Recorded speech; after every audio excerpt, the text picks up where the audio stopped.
হ্যাঁ হ্যাঁ, আমি এরকমই মনে করছি, পানি ফিল্টার করে লবণ বেরিয়ে যায়, কিন্তু এখন তো দেখি যে বিশাল অবস্থা রে ভাই, কঠিন অবস্থা।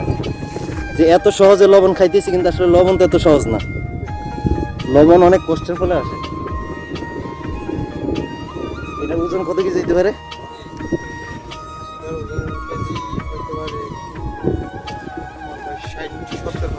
প্রতিটা টানে কত কত কেজি আসে? এই যে 10টা আটি, তো 10টা আটি এখন টানবেন নাকি? টানার পরে কয়টাতে পাবেন লবণ? এই 3টা 4টাতে কত কেজি পাওয়া যাবে সম্ভাব্য?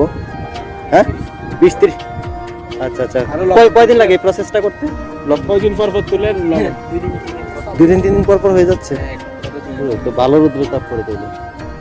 ওই যে ওই দুইটা রেডি হয়ে গেছে না? ওই দুইটার মতো বাকি সবগুলো রেডি হবে। এটা সম্পূর্ণ রেডি না?